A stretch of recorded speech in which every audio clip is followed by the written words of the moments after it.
अस्सलाम वालेकुम students. Last में हमने डिस्कस किया था बोहर्स एटॉमिक मॉडल। आज हम उसी को आगे कंटिन्यू करते हैं। आज हमने डिस्कस करना है defects of Bohr's atomic model कि बोहर्स एटॉमिक मॉडल में क्या मिस्टेक्स थी, उन मिस्टेक्स को करेक्ट करने के लिए फिर कौन से मॉडल्स आए थे, उनको आज हम डिस्कस करेंगे। ठीक हो गया। सबसे पहला जो डिफेक्ट है बोहर्स एटॉमिक मॉडल का वो ये है कि it can explain the spectrum of mono electron system only. Mono electron system अब हमारे पास क्या होता है जिसमें जस्ट एक इलेक्ट्रॉन है। फॉर एग्जांपल इसको ज़रा क्लियरली देखते हैं कि आपके पास हाइड्रोजन क्या है 1। इसका मतलब ये है कि हाइड्रोजन में जस्ट कितने इलेक्ट्रॉन हैं, मीन उसका एटॉमिक नंबर 1 है। तो वो कौन सा सिस्टम है, 1 इलेक्ट्रॉन सिस्टम है। तो जो बोहर्स एटॉमिक मॉडल है वो सिर्फ 1 इलेक्ट्रॉन सिस्टम को एक्सप्लेन कर रहा है, पॉली इलेक्ट्रॉन सिस्टम या मल्टी इलेक्ट्रॉन सिस्टम को एक्सप्लेन नहीं करेगा। फॉर एग्जाम्पल अगर आप हीलियम को देखते हैं तो हीलियम का एटॉमिक नंबर क्या है 2। बोहर एटॉमिक मॉडल हीलियम को एक्सप्लेन नहीं करता, ये सिर्फ उस वक्त एक्सप्लेन करेगा जब हम हीलियम को +1 कर देंगे। +1 का मतलब ये है कि हीलियम अपना एक इलेक्ट्रॉन लूज़ कर देगा, तो वो कौन सा सिस्टम हो जाएगा, 1 इलेक्ट्रॉन सिस्टम। ठीक हो गया। Mean it can only explain the mono electron system. Second one defect किससे रिलेटेड है, स्पेक्ट्रम से ही रिलेटेड है। बोहर एटॉमिक मॉडल के अकॉर्डिंग क्या है कि स्पेक्ट्रम कौन सा बनता है, लाइन स्पेक्ट्रम बनता है। लेकिन हमारे पास जीमैन एक साइंटिस्ट था, उसने कहा था कि जब आप एक्साइटेड एटम ऑफ हाइड्रोजन को लेकर मैग्नेटिक फील्ड के अंदर रखते हैं तो it's spectral line splits up into closely spaced further lines. Mean just एक लाइन प्रोड्यूस नहीं होती है बल्कि बहुत सारी लाइंस प्रोड्यूस हो रही होती हैं। जीमैन ने कौन सा फील्ड यूज़ किया था, it can only use the magnetic field. अब आपके पास इसने मैग्नेटिक फील्ड यूज़ किया था। सिमिलरली स्टार्क साइंटिस्ट था, उसने क्या किया, एक्साइटेड एटम ऑफ हाइड्रोजन लिया, उसको कहाँ रखा, इलेक्ट्रिक फील्ड में। सिमिलरली उसने यही रिजल्ट ऑब्जर्व किया था कि it's spectral line splits up into closely spaced lines. Mean just एक लाइन नहीं बनती है बल्कि बहुत सारी फर्दर लाइंस बनती हैं। ठीक हो गया। इनको बोहर फर्दर डिटेल में खुद ही एक्सप्लेन कर रहा था। मीन ये डिफेक्ट फर्दर बोहर ने खुद ही करेक्ट कर दिया। नेक्स्ट जो डिफेक्ट है वो किसने किया, हेजनबर्ग अनसर्टेनिटी प्रिंसिपल इसको बेसिकली कहते हैं।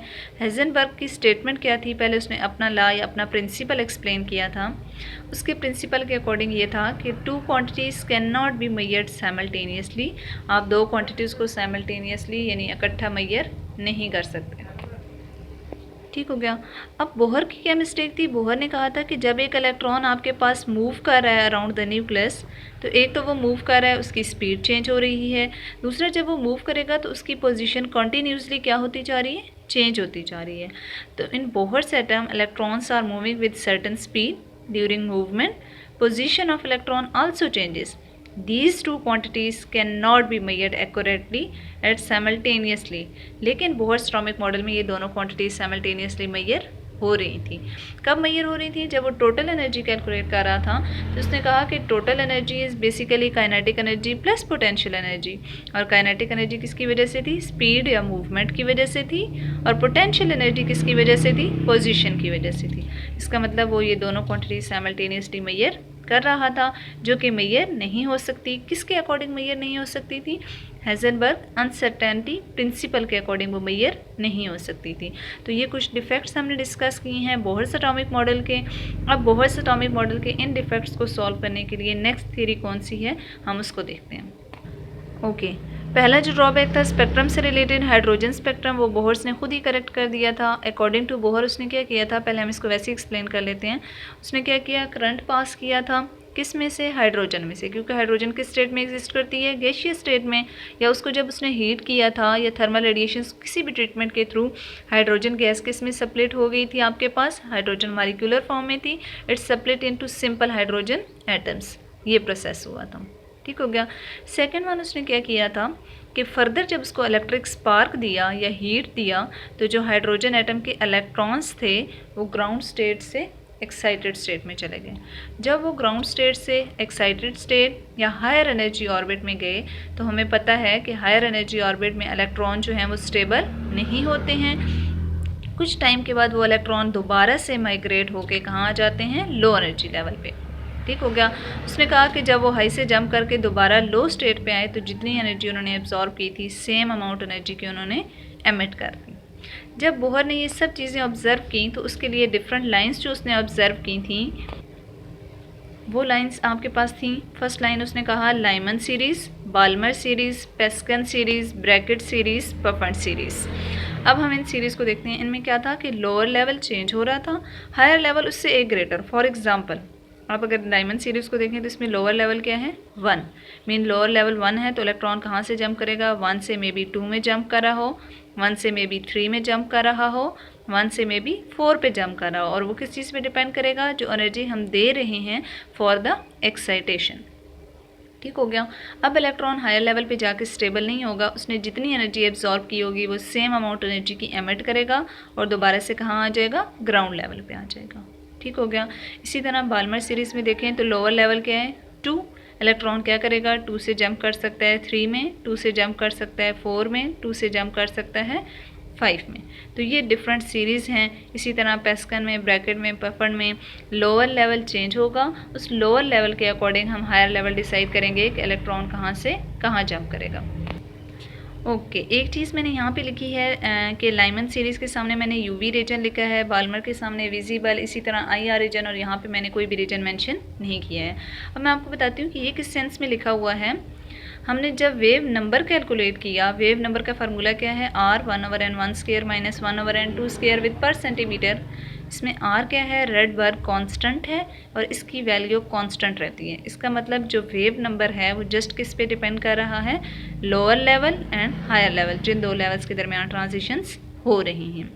जब हमने वेव नंबर कैलकुलेट किया तो उसकी वैल्यूज़ के अकॉर्डिंग हमने इनको डिफरेंट रीजन्स में बताया कि ये यूवी रीजन में यानी अल्ट्रा वायलेट रीजन में एग्जिस्ट करता है, ये विजिबल रीजन में है और ये दोनों आईआर रीजन में हैं। इनकी एनर्जी बहुत ज़्यादा है, इसलिए इस रीजन को हमने यहाँ पे एक्सप्लेन नहीं किया हुआ है। तो ये वाला जो एक पास्टुलेट था कि फर्दर लाइन्स बनती हैं, जो ज़ीमैन और स्टार्क ने ड्रॉबैक मिस्टेक निकाली थी उसको बोहर्स ने खुद ही एक्सप्लेन कर दिया है हाइड्रोजन स्पेक्ट्रम को, और डिफरेंट लाइन्स या डिफरेंट सीरीज़ भी उसने एक्सप्लेन कर दी हैं। ओके, एक और क्या बात थी, बोहर्स ने कहा था कि इलेक्ट्रॉन लोअर लेवल से जंप करेगा हाई लेवल में, या हाई लेवल पे वो अनस्टेबल होगा तो दोबारा से ग्राउंड स्टेट पे आएगा, लेकिन उसने ये नहीं बताया था कि वो कितनी अमाउंट एनर्जी की एब्जॉर्ब करेगा तो एक्साइटेशन में जाएगा और कितनी अमाउंट एमिट करेगा तो ग्राउंड लेवल पे आएगा। इस चीज़ की एक्सप्लेनेशन के लिए हमारे पास प्लैंक्स क्वांटम थ्योरी है। 1900 में मैक्स प्लैंक्स ने ये थ्योरी प्रपोज्ड की है। इसकी थ्योरी के अकॉर्डिंग क्या है कि एनर्जी जो एमिट होती है या एब्जॉर्ब्ड होती है वो कॉन्टीन्यूसली नहीं हो सकती, बल्कि उसकी एक फिक्स्ड अमाउंट है और उस अमाउंट को उसने क्या कहा था, in the form of quantum, photon या वेव पैकेट्स की फॉर्म में वो एनर्जी एब्जॉर्ब होगी या एमिट होगी। कैसे वेव पैकेट्स की फॉर्म में एमिट होगी या एब्जॉर्ब होगी वो एनर्जी, उसने उसके लिए एक वर्ड यूज़ किया था क्वांटा, फोटोन या वेव पैकेट्स। फॉर एग्जांपल अगर फर्स्ट लेवल से इलेक्ट्रॉन जंप कर रहा है तो मे बी 1 क्वांटा, अगर कोई लॉन्गर लेवल है तो that may be 2 quanta, 3 quanta, 4 quanta, 5 quanta. तो इस तरह एनर्जी की वैल्यू जो है वो वेरी कर सकती थी। ठीक हो गया। फिर उसने क्या कहा कि amount of energy is directly proportional to the frequency of radiation, यानी अगर आप ज़्यादा फ्रिक्वेंसी की रेडिएशन देंगे तो मे बी वो हाई एनर्जी लेवल में जंप करेगा, अगर आप लो एनर्जी की रेडिएशन देंगे तो वो लो एनर्जी में जंप करेगा। ठीक है, प्रोपोर्शनैलिटी को हटाते हैं, कांस्टेंट लगाएंगे, एच कांस्टेंट आपने लगा दिया है यहाँ पे। अब ये जो एच कांस्टेंट है, इस कांस्टेंट को हम क्या कहते हैं, प्लैंक्स कांस्टेंट कहते हैं, और इसकी वैल्यू कांस्टेंट है, दैट इज़ 6.63 × 10⁻³ जूल सेकेंड।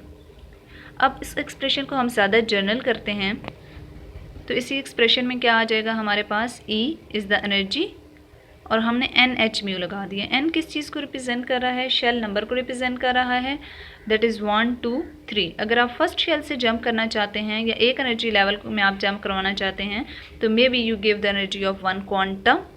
अगर आप सेकंड के लिए या हायर लेवल में जाना चाहते हैं तो आपको एनर्जी 1 क्वांटा से ज़्यादा देनी पड़ेगी, that may be 2 quanta, 3 quanta, 4 quanta is equal to NH mu.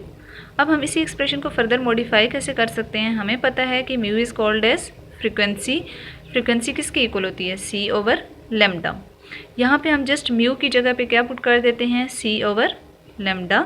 हमारा एक्सप्रेशन क्या हो जाता है, E is equal to NH C/λ।